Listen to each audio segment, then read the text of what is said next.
Okay, so August 25th, 2025. That's just a little bit of lamb. It looks like I'm going to get 4 hands out of the lamb that I bought. So what we got in here is sweet potato, sweet corn fresh, some lentils. I boiled up some kale and some spinach. I already grounded them up for Amari. They're in his little dishes. I'm doing 2 dishes with everything fresh. So this is going to go in here. I'm just searing off some of that fat. Good enough, hold on. So yeah, basically $15. The bones, the little, you know, soup bones were $5.50. And then the little pork chop things, which wasn't very much, was $10.04. So we'll just say $15.50. Divide by approximately 4 meals for Amari. But it's a meat that's got different nutrients that I'm sure he'd benefit from. So what I put in there is, I don't know, it was a little over a 1/3 cup of red lentils, a tablespoon of miscellaneous wheat, a whole corn, sweet corn. It was sweet corn, so that's nice. The broth from after boiling the spinach and the kale and everything. So plus I grounded up his spinach and his kale, and they're already in those little dishes that I bought, just kind of like, right? So just for the extra nutrients for now, with most of it evaporating as I'm cooking, right? And then 1 whole sweet potato, right? Because, you know, we're trying to make it where he gets 3 to 4 meals out of it anyway, which is good for at least 2 days, right? 2 meals a day, right? Because, you know, just giving him that meat. That's what I'm doing. So now I'm bagging this up, and because I'm going to be using these fairly, like, regularly, so I've got turkey legs frozen now, so that's good.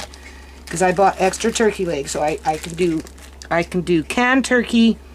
I don't know what that is, but you know, I can either do my own canned turkey, or I can do frozen turkey without having to worry about buying at this point from the grocery store, right? Where it becomes more economical when it comes to the turkey is if you can find them whole, frozen, I mean not frozen, find them whole at a reasonable price, raw, and then cut them up into portions, bag them up, and freeze them, versus having to buy just a couple of legs for almost $7.50 or whatever they charge me for 2 small turkey legs, because they're very small. But that's okay.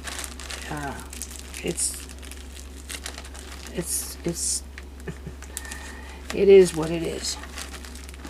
So there we go. So now we're going to get on to that beef with the kidney.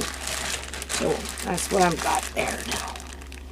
So I got 3 more meals plus this one, which will be fresh. Everything's fresh, right? I didn't want to use the chicken that was cooked up, not yesterday, but the day, like not yesterday, but the night before.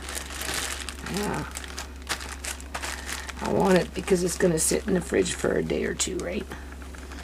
So, and then I took out the fish, so at some point I'm going to have to can fish. And I do plan on doing, that's nice, half pink and half sockeye. Hold on. Okay, I don't know. I like buying my beef $300 to $400 at a time. And I like grinding it up myself when I want to do that. and freezing it for like a hamburger or sorts like that. And I like to can it because that's a lot of meat.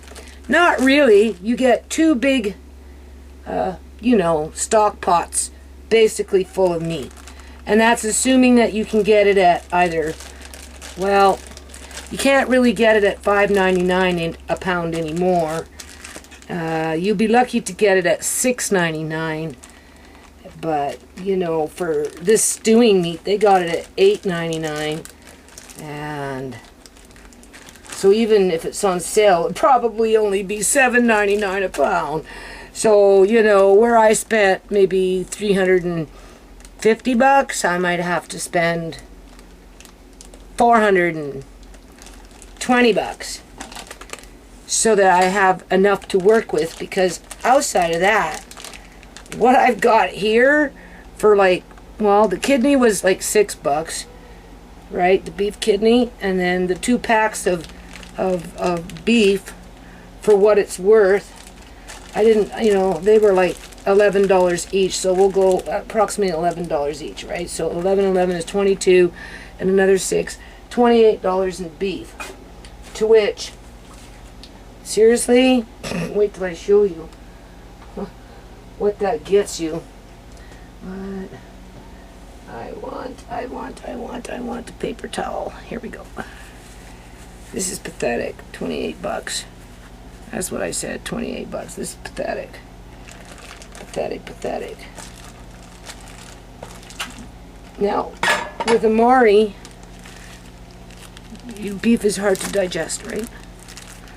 But it's got a lot of nutrients. It's high in calories. So with the 10-inch skillet, it's basically this size. I got 6 of them.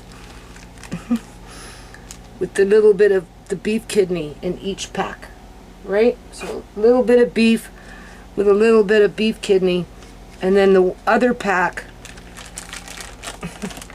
I only got 2 of those that I'm putting in the freezer, and a little bit of beef kidney in those ones as well.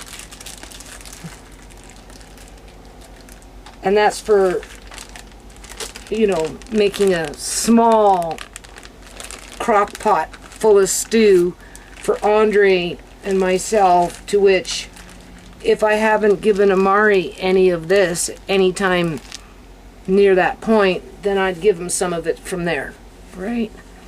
And all I can think of is, I'm glad I've got home canned beef in jars, because if I wanted to, I could just add in a jar after the fact. But yeah, no, look at this, $28. I'm telling you, people, there's, you know, people, 28, that's 6 meals for Amari in a 10-inch skillet. Well, yeah, 6 meals in a 10-inch skillet that will be divided between 2 to 4 meals per skillet. Okay? And then obviously this one seems to be a bit bigger than this one, but besides that point, look at that, $28. That's messed up. So the next time I buy beef, I don't care if I can it. If it's on sale, yeah, I'll spend $400 at least, maybe $450, and I'll go out of my way to can it. Yeah, maybe ground some up, freeze it, depends if I have room in my freezer or not, but definitely can it, because you buy the roasts, they're nothing fancy, they're on sale. They used to be $5.99, then they went to $6.99. I bet you the next time it goes on sale, it will be $7.99. Yeah. That's alright. You spend $400, maybe $450. You've got something to actually work with. You spend 3 days doing whatever you're going to do. Grinding, freezing, grinding, canning, chopping, canning. Yeah, then you'll get 2 cases of jars, right? And a few packs of something frozen. I'm just saying, but that's, you know, that's how you stretch it out there. So we've got turkey legs up here. We've got chicken legs up here like this. We've got lamb, but there's only 3 of those. But that's okay. It gets me started. And now we've got the beef. That's for Amari. They're his proportion size. I've taken out the salmon. I'm going to be canning salmon tomorrow to get it over with. And get it out of the way because it's in my way. Right. I'll just put beef and kidney. This is the bigger portions. And I'll put stew. That's just for like a little crock pot or something. Or maybe I'll use my beautiful cast iron that I bought that I haven't used yet. What's new? Pussycat.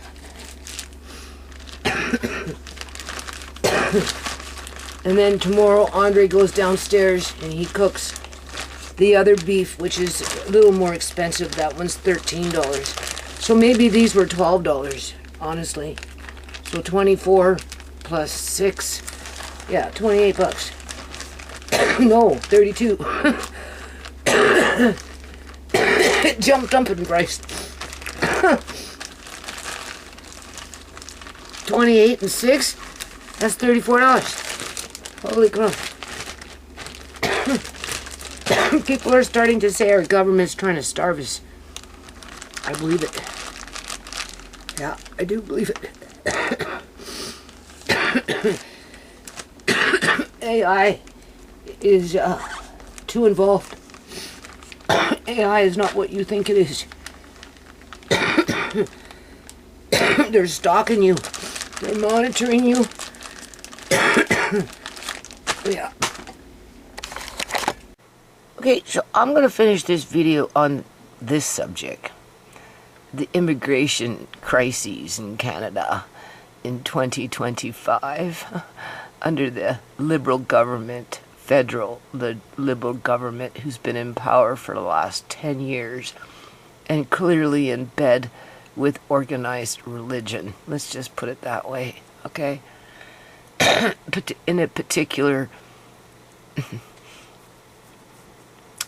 dot on the map of the world.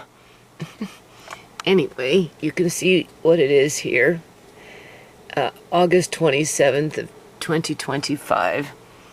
As it is, based on the majority of Canadian-born people facing this crisis that we're finding ourselves in the country of Canada, where we are being replaced with an influx of immigrants who are being propped up by several levels of government so that they can establish themselves with or without a bad attitude or a good attitude, because obviously some come in with good attitudes, where many come in with bad attitudes, where people are actually defecating in rivers and lakes just because they can, and they don't seem to care.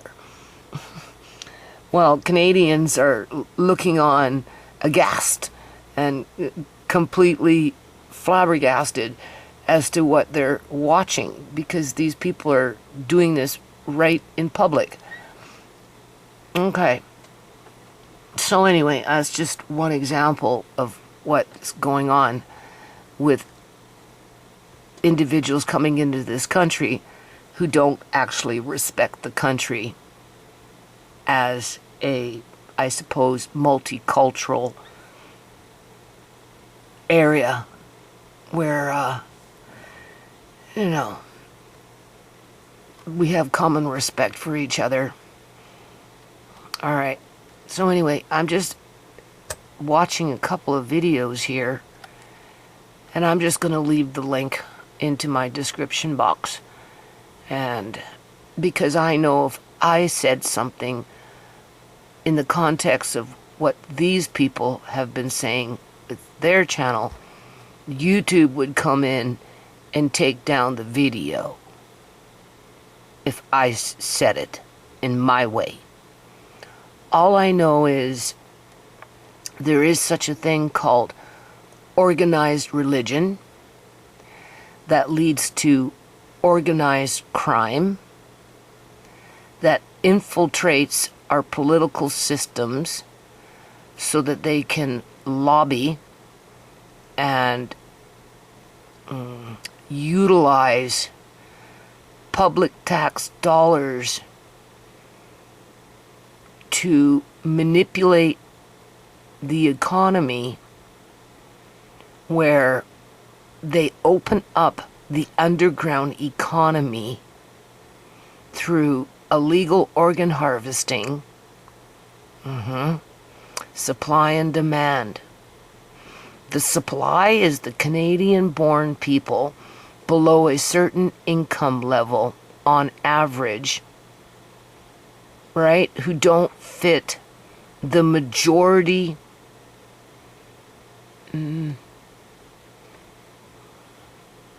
I don't want to say religion, but it kind of goes in that direction. The majority who hold the wealth. The ones who hold the wealth are the ones that want the supply. They are the demand. They need the organs in order to live long and prosperous lives, and they can afford to buy them on the black market. Where the poorer Canadians, to which the last two videos that I just seen has stated that Canadian youth are at an all-time high of 20% unemployed, where we know that number isn't true because it's more estimated at 50%, because what's happening is young people like Andre want to go get a job at McDonald's or at Tim Hortons or at Walmart, stacking shelves or whatever, just entry-level jobs. They're not being hired. No, what's being hired are immigrants coming from outside of the country. And part of that reason is because the companies have tapped into a program where the government is paying the wage of these immigrants. So they're not even paying the wage of the workers, because it's the federal government that's doing it through a program that's bringing these immigrants in, which puts young Canadian-born youth at risk to not getting employed, period. So what happens? They end up running the streets. They end up doing drugs. They end up just wallowing. They end up becoming targeted. Yeah, targeted for their organs, and then they end up mysteriously dead, as you got the dirty cops coming in saying, oops, it was an accident. They did it to themselves. Oh, they were suicidal. They couldn't get a job. And, you know, they just got depressed, and they took some street drug that they should have known better, right? Because everybody knows fentanyl kills. So therefore, it's the victim's fault. So the cops are going around victimizing the victims to cover up illegal organ harvesting, because the receiving end of those organs are the ones that are running the show through our government and laundering the money that's generated through these organs into a corrupt housing market, where, again, a lot of people can't afford to rent or buy, and the ones that are buying or renting are somehow plugged into some sort of federal program, provincial program, in partnership with the, federal government, and quite possibly a city municipal program where, they get the subsidies and the tax breaks and the incentives and the low interest loans, and because they're a so-called immigrant that needs the help to get the foot in the door to start buying these shoddy condos, right? Just as long as you can get them in there, get them putting their John Henry to take responsibility for the suite, not for the building, but for the suite, right? But because they're being so poorly made, in the next 5 to 10 years, these buildings are going to start falling apart. But whoever built them at that time in partnership with corrupt governments, for, provincial, federal, and municipal, right? Because it's a 3-tiered governmental scheme that's, stimulating the economy, but they never acknowledge the underground economy, right? That what fuels it, actually. But on the books, it keeps people working and yada yada. But it also creates mass homelessness for the average person, including immigrants that don't fit the criteria when it comes to the right kind of organized religion. Like, I can't tell you exactly what I think here because this is YouTube, and as soon as I start saying too much, they're just going to take down my video. But through the last 2 videos that I've been listening to and reading the comments, it's spot on with what I've been saying for years. For years. Only I take it to the next level. Okay, so if we've got more than 20% of Canadian youth not being able to get jobs, period, because 90% of the workforce in our provinces, British Columbia, Alberta, so on and so on and so on, if the majority of the workforce, whether it's at Tim Hortons, McDonald's, Walmart, hospitals, doesn't matter, airports is a big one, is 90% Punjab from India, speckled in with a few other imported immigrants from wherever, and that's the only people that are getting employed. Well, what does that tell you? Where's the Canadian-born people going to go and get a job? Oh, create their own job. Yeah, okay. But at the end of the day, people, we're being targeted. These guys aren't talking about that. Whether they're skirting around the issue and don't want to bring it to the surface, or maybe they're just not aware. Because they haven't lost a loved one to illegal organ harvesting yet. And actually look the devil in the face, like I have. Right? And there's more than one devil that's running the show here when it comes to supply and demand. Only so many kinds of people can afford to buy illegal organ harvesting, while only so many people become the supply. And once you're designated as the supply, you become the targeted individual or the targeted families. And if young people can't get jobs because 90% of the workforce within the province is coming in from India or maybe some Muslim country to make it look like, quote unquote, Canada is diverse, well, who's left to target to fill the gap so that those hard workers, when they get sick, can continue to live a few more years? Oh, Cheney, or Dick Cheney, remember him? I think he's gone now. I'm pretty sure that was his name. He was a politician in the United States, right? Cheney. Yeah, I think so. Anyway, he was getting organs implanted into his body for years.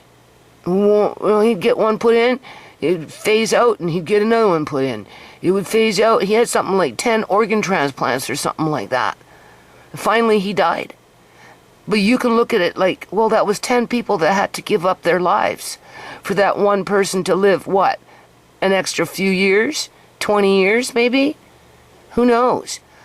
But that's what's going on, okay? So anyway, I just wanted to remind people that now that more and more people are talking about what's going on in Canada with the immigrant crises, where people in general are just getting fed up with the influx of people that are creating mass homelessness, but yet being propped up by corrupt governments for a political agenda that fuels an underground economy that creates a housing bubble that is based on laundered money, okay? As our young people can't get jobs because, again, 90% of the workforce comes from a different country, with many of their wages being paid by the federal government, and that's why these companies are hiring them. I was listening to this guy a couple, 2-3 months ago, and that's what he said. There's a program that if you hire an immigrant, the government will pay their wages. And that's the incentive for the companies to hire the immigrants and not the Canadian-born youth, not the Canadian workers that maybe lost their jobs to an immigrant or whatever. So you got all these people over here that are unemployed, losing their housing, their families are imploding from the inside out, from the stress of it all, from the fear of it all, because it's psychological warfare. The more you can derail the family, the easier it is to pick one off here and pick one off there until eventually there's nothing left. And what little is left, like in my family, well, it becomes an easy takeout. You know what I'm saying? It doesn't take much to implode my family, right? Okay? And that's what they want. Because as far as they're concerned, the crooks, that is, in the community, and there's a lot of them, people, okay, a lot of them on different levels within the public union sector that have been bought off, get their bonuses, get their kickbacks, get their extra little bit on their pension plans, okay, get their ego stroked, whatever it is that they get, they're getting something out of it. They're not looking at Andre or, you know, people like Andre, you know, young people, right? They're not, even my son, for that matter, they're not looking at them as productive members in society. They don't care about that. That's not what they care about. If that was the case, Shimei would be alive today. Sierra would have gotten proper health care and be alive today. Uncle John would have had a decent freaking end of his life with his family, his immediate family, instead of being taken away and locked up like a dirty secret so they could steal his money. They don't care about us having a quality of life and being prosperous and being a part of the solution. That's not what they care about. Hell no. What they care about is what they can take away from you. Well, if it's not body parts, it's your assets. Andre doesn't have assets. All he has is body parts. So if it's impossible for him to get a freaking job, a simple job at McDonald's, a simple job at Walmart, I don't care what it is, working for the city, sweeping the streets, just something, you know, as a young person coming in as an entry level to something. If he can't get it, because there's thousands and thousands and thousands of immigrants that have already got the job, where does that leave him other than a target? And why would he be targeted? What could he possibly give them? The ones that are making the money. The ones that want to keep the money and build generational wealth and live in their monster homes and brag about how prosperous their people are because they like to work, even though they deny access to work for kids like Andre. Leaves them nowhere. It leaves them targeted. That's what it leaves them. and then they just become a statistic that the cops cover up and blame the victims to the whole process. Because some of these cops, I'm gonna leave it on this one. They're not what you think they are.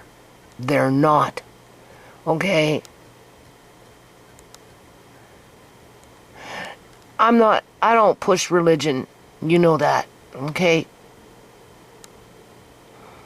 But, you know, there's that thing called the devil's keeper. The devil's, you know, the one that does the bidding for the devil. We got a lot of that going on in society. All right?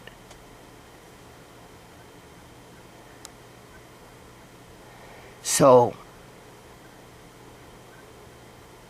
there's this video, and then there was another video that I just watched. Surface scratching. It's always surface scratching when it comes to this stuff.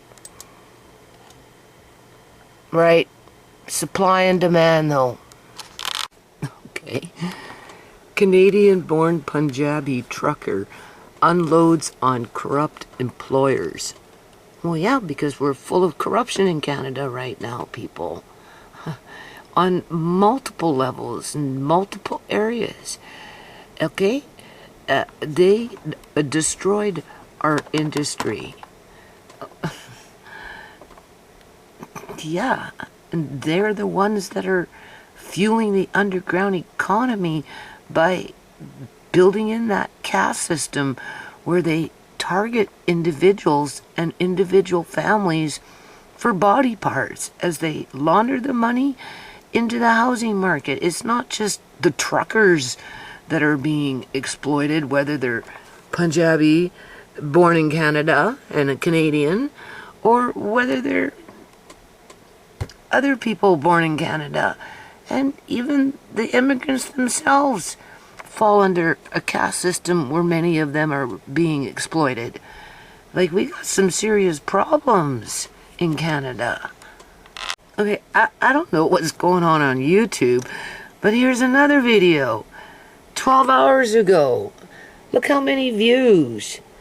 Okay? I'm telling you, if I talk the way whatever, I've had videos taken down because, well, whether I'm talking about Punjabis with their organized religion that partners up with organized crime, or whether I think they should come together as a collective group and do positive things on a grander scale, being that they're so wealthy as a collective group and connected as a collective group, you know, in terms of being empowered. Like, you know, they can accomplish a lot of good things if they wanted to, but they don't. And then, you know, what does YouTube do? They take down all my videos. But not these guys. Oh no, look how many views this guy got in 12 hours talking about migrants. Canada's youth are no longer safe. Well, they can't even get jobs, for crying out loud, because of the immigrants coming into the country with all the kickbacks. Okay, whether they're from Punjabi or not. But the majority of them getting the jobs these days are the Punjabi people from India, because of the backroom deals that are happening in with the federal government and just the provincial governments and whatnot, right? Because of the lobbying that the gurus within their temples produce, right? A viral video surfaces of children in danger from migrants. Now, I just turned this on with this guy saying that people are accusing him of already being a racist because, you know, he's talking about subjects that relate to disparities between those that have and those that don't have, I suppose. Right now, and that's quite frankly okay. And yeah, I just seen another one too. Hey, immigration, keep in mind, was the top concern of votes.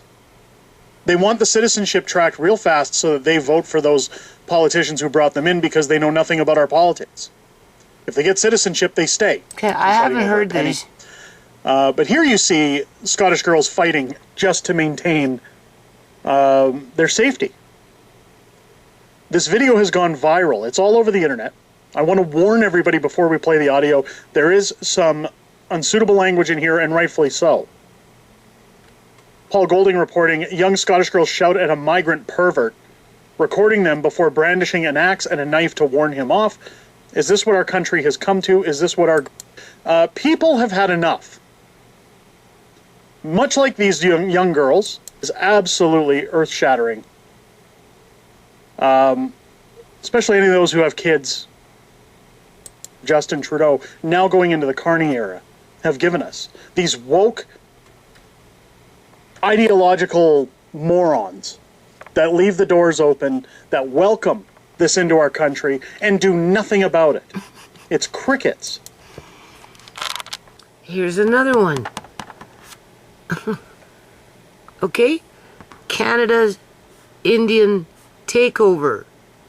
Jobs, homes, and safety at risk. Yeah, it's true.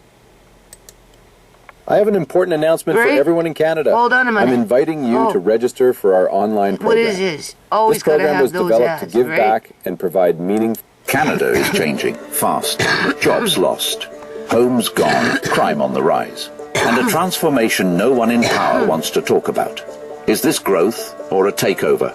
Setting the scene. It's a takeover.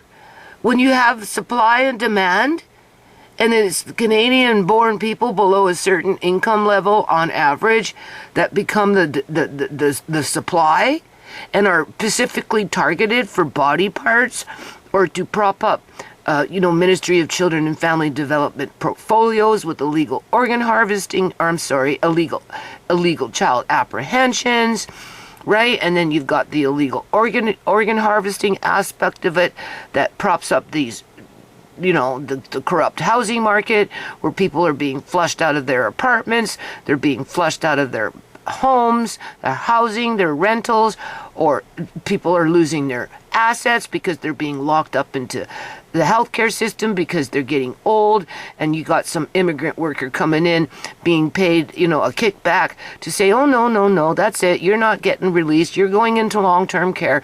You have to sell your house. You're this, you're that. We're locking you up, and that's just the way it is. So get busy and get used to it. I've seen it with John, people, and look what happened to him. And it's just a one or two public seniors, union workers that facilitate and make sure that it goes through, but it's a whole lot of freaking immigrants that are making it go through. They're getting paid. They come here to get paid to redirect assets at the direction of a few bought-off senior public union sector workers like an Eleanor Gilding, who works for the province of British Columbia, Canada. That's why it got thrown out of court, people, when I filed my lawsuits with the government. More than once. Once with the provincial government, Attorney Solicitor General, the public, the Attorney General, and the Safety Solicitor Public Attorney General. Two of them, okay? And then Fraser Health Authority, CIBC Bank. They all covered it up because we're dealing with a bandit of devils that are all interconnected with each other, and some of them hide behind organized religion, some of them hide behind government employment positions, right? I'm just saying. Canada has always been a country built on immigration. From the earliest... So I guess because this person comes in and talks about this stuff in a more of a, what is it called, documentary kind of way, it makes it okay compared to what I've got to say. European settlers, right? To refugees fleeing war in Vietnam, Syria and Ukraine, immigration has shaped not only Canada's economy, but its very identity. The country prides itself on multiculturalism, enshrined in law since 1971. And today, more than Multiculturalism means nothing if the people won't come together as a collective, regardless of their ethnic heritage, to make their geographical area, in terms of a neighborhood, a district, or a county, or a province, or a country, better for all. If they come in and they get into that beehive mentality where it's all about wealth building for their collective group and nothing more and nothing less, as they exploit others to do it and use others as a commodity to supply the products that they need as that collective in order to prosper, with organs being one of those products. No point in getting rich by any means necessary, no matter who you hurt, if you can't live long enough to enjoy it, right? So they need the supply. And if you've got the money to pay for the product, then yeah, in comes the corruption. But here's the problem. Our governments are corrupt. They're profiteering from the system within the underground economy that they built for themselves to exploit the most vulnerable. Okay? It's like a feeding frenzy. 1 in 4 people in Canada was born outside the country. But in recent years, one group in particular has been at the center of both praise and controversy. Indian immigrants. Yeah, Indian immigrants, because there's millions and millions of them, and they've taken over every industry, and they control. I've been saying it. They control the majority of the wealth. They put themselves into a victim position when it's convenient for them by saying, oh, we're discriminated against because of yada yada yada. Take it back when we were out on the boat and the federal government wouldn't let us, land onto the shores of Canada. So, so if we act out today in 2025 and we abuse you today and we mistreat you today and we don't like you today, it's because of something that happened over 100 years ago, and because of your skin color, which is not our skin color, because of your religion, which is not our religion, somehow you have to pay the price of your forefathers for preventing us from becoming prosperous. So therefore, as we gain prosperity by any means necessary, including through illegal activity, they have no remorse. They think it's okay. They think it's their right to target vulnerable families for profit and then call it good fucking business. And when they're not calling it good business, they're saying, well, you deserve what you got because you're just white trash, or you're black trash, or you're just some washed up Native American, Canadian, or whatever, Aboriginal person, First Nations person, or maybe an African that came in from Nigeria or someplace like that, which is nothing duly noted to be important other than a commodity, something to harvest, something to make a profit on. And because it's so organized, it's kind of a systemic ideology that you're up against. And with so many of them now, there's no denying it. And I think this is why I'm watching, more of these videos are coming up. In the past, there wasn't so many, and it was there. It's always been there, people. Even when I was a kid, it was there. Okay? The homeowners that had homes when I was 10 years old, 9 years old, 11, 12, whatever, 8 years old, they were slum landlords. And they came from India. Okay? It's not any different today. So many of them are slum landlords because that's how they build their wealth. But it's beyond just being a slum landlord now. Now they're actually, some of them, targeting the families within the family themselves, and they're setting them up for body part harvesting. I do believe that because my family has been through that experience.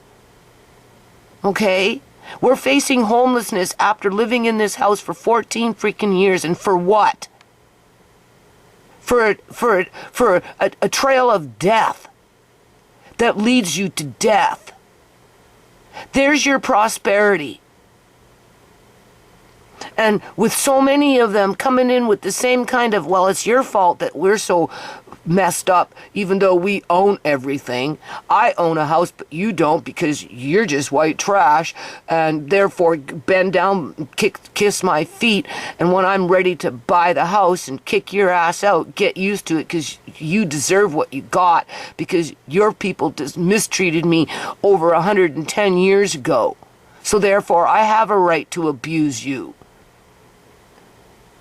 Yeah, and when you got kids coming into the ranks, regardless of their ethnic heritage, that were born in Canada, I don't care if they're black, white, brown, whatever, but they're not getting hired for jobs because our federal government has sold them all out, all of them people, right, to immigrants coming in through some backroom deal with some government in some freaking, India, right? India's allowing their people to migrate to Canada. So for as much as Canada is saying that they're in conflict with India, that's a bunch of crock. Because if there was so much conflict between India and Canada, there wouldn't be such a high rate of immigrants coming in from any part of India, including Punjab.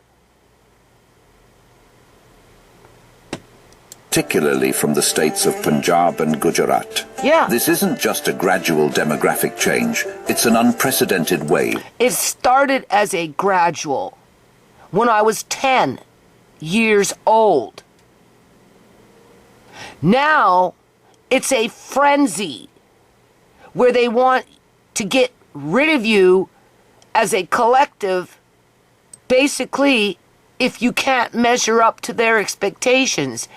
Even though they speak with forked tongue, and many of them are hypocrites and criminals, to which none of them will admit to that. And even their own people are starting to call them out and are getting fed up with the criminals within the religion when it comes to Punjabis. But don't look far. You can go to the Hindus and you're going to find the same problem. And you can go to the Muslims and you're going to find the same problem there. It's just we have a predominant influx of people from Punjab who have used their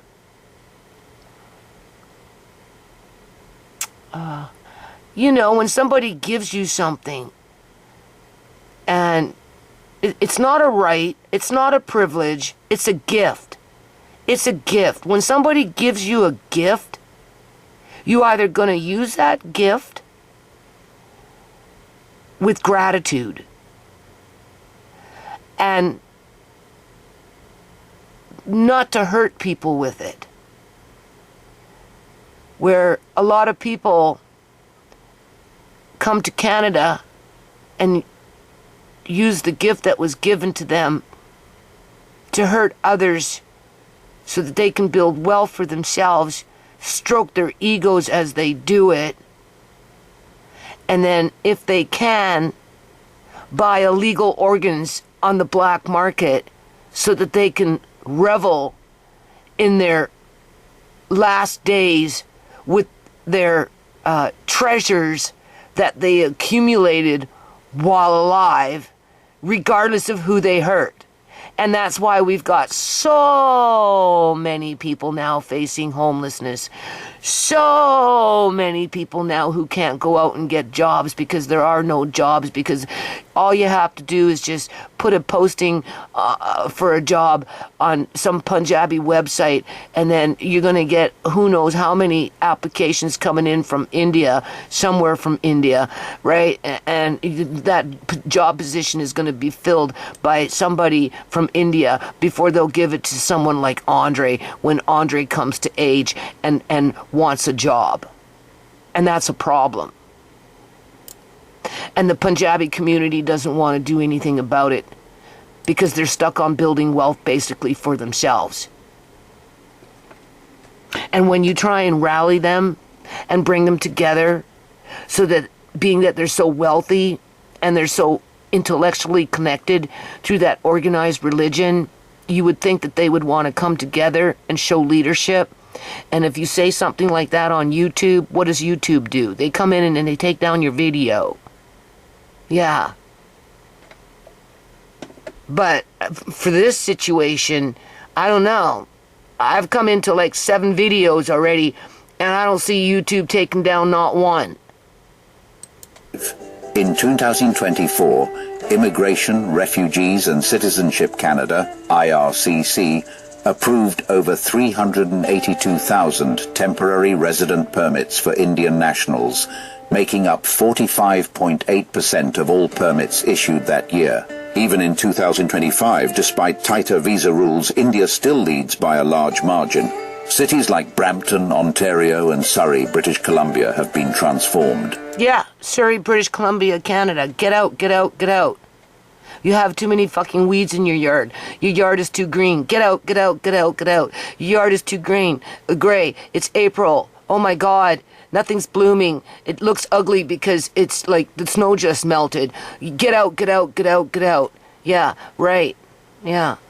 Yeah, work like a dog for years and years and years and years and then just get out. Yeah, okay. Why? So you can bring in another immigrant family and triple the rent and get rich and then call me trash after all these years of working in your yard? Yeah, basically kind of like everything else that goes on around town when it comes to exploiting the most vulnerable, when it comes to profit and what's good business. Right. And then don't forget, Shemai's dead. Organs illegally harvested. Sierra's dead. Organs illegally harvested. John's dead. And what happened to him? All his assets were illegally taken and seized against him. Yeah. And then he was tucked away like a dirty secret, just like the cops covered up what they did to Shemai and freaking Sierra.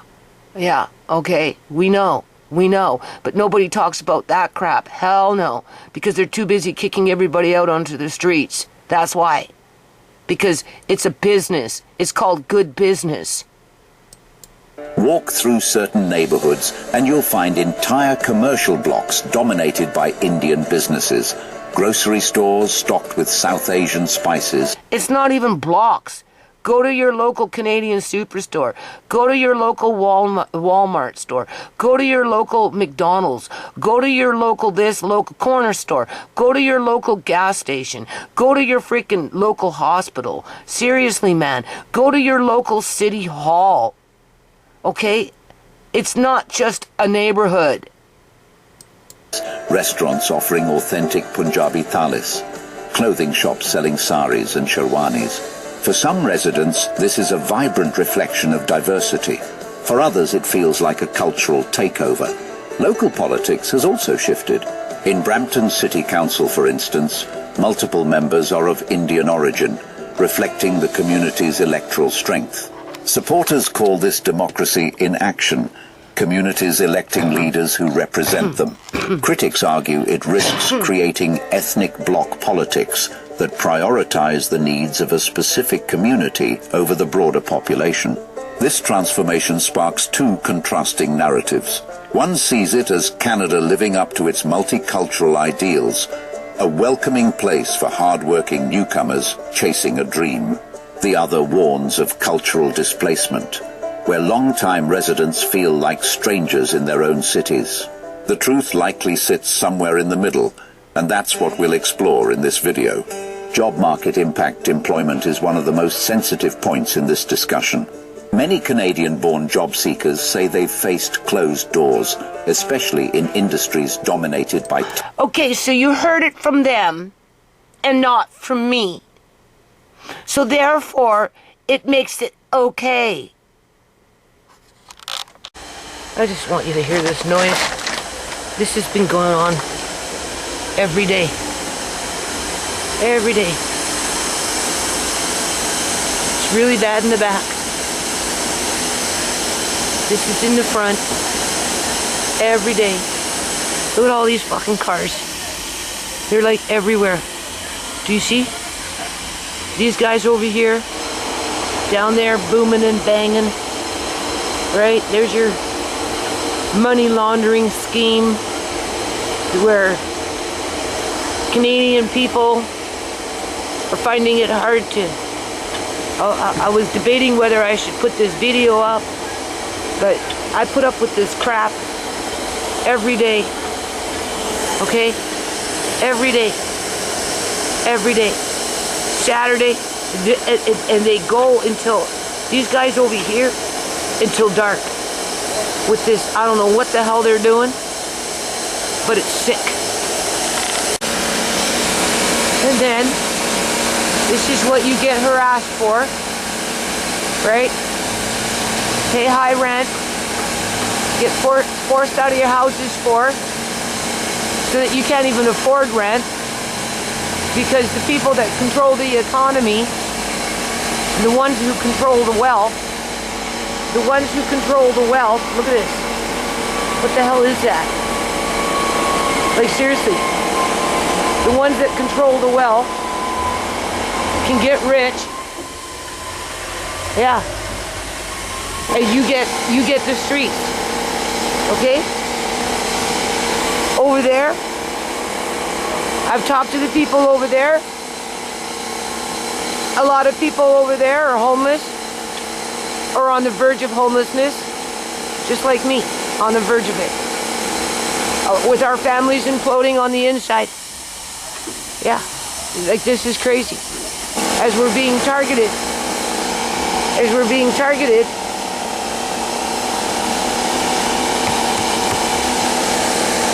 Right? Would you call that a color? Doesn't match up with paint now, does it? Yeah. But if you notice, I have a mailbox right there.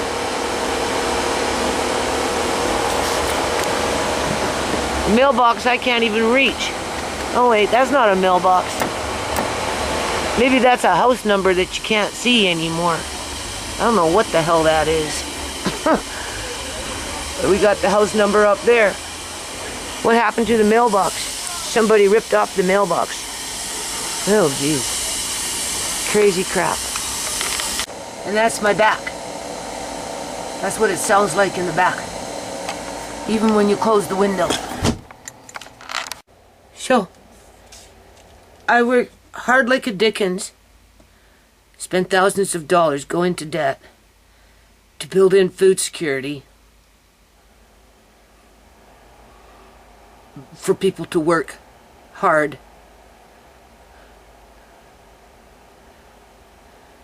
to get rich and create homelessness. Mass homelessness. We're just not talking just a few people that they can say, oh, you know, they're just a bunch of little Sierra drug addicts running around. Did it to themselves, even though they were introduced to drugs when they were 13 years old by people in the neighborhood who do unscrupulous things. And it wasn't kids on kids that was doing that. It was adults. It's the adults that flood the communities with the drugs, just like it's the adults that flood the community with homeless people. Yeah. So anyway, I'm just saying. So I took out that salmon and now I have to can that salmon today. It's just a small little bowl that I've already pre-cut, and I'm going to